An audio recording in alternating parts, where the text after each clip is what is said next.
नमस्कार, पाहूया आज दिवसभरातील ठळक घडामोडी फक्त आपल्या शिवराजी न्यूज या चॅनलवरती.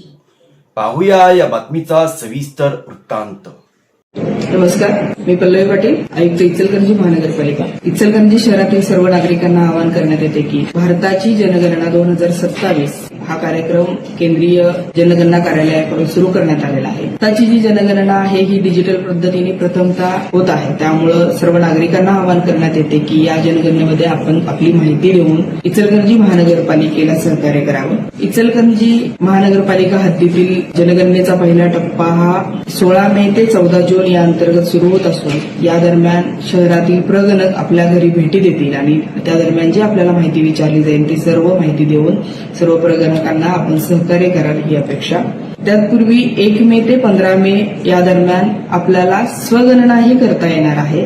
त्यासाठीच्या ज्या स्टेप्स आहेत त्या आम्ही आमच्या वेबसाईटवर आणि आपल्या प्रसिद्धी माध्यमाच्याद्वारे आम्ही आपल्याला कळवलेल्या आहेतच, आम्ही कळवत आहोत. आपल्याला जर काही माहिती हवी असेल तर निश्चितच आमच्या जनगणना कार्यालयाशी आपण संपर्क साधू शकता.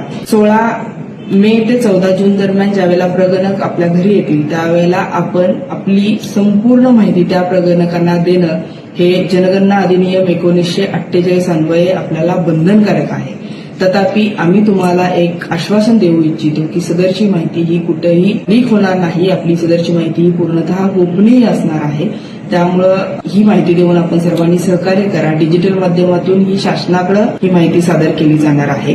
जनगणनेद्वारे आपण जी माहिती उपलब्ध करून देऊ त्यामुळं गाव पातळीपासून देश पातळीवर ज्या विकासाची धोरणं आहेत, ज्या काही सुविधा आहेत यासाठी या जनगणनेचा आपल्याला वापर होणार आहे. पुन्हा एकदा मी आपल्यास विनंती करते की आमचे जे प्रगणक आपल्या घरी भेटी देतील त्या सर्वांना आपण माहिती देऊन सहकार्य करावं. तत्पूर्वी सर्व प्रगणक गट आपल्या घरी ज्यावेळेला गृहभेटीला येतील त्यावेळेला आपण संपूर्ण माहिती देऊन त्या प्रगणकांना सहकार्य करा आणि त्याचबरोबर स्वगणनाही करणं आपल्याला शक्य आहे. त्यामुळे स्वगणनाही करा.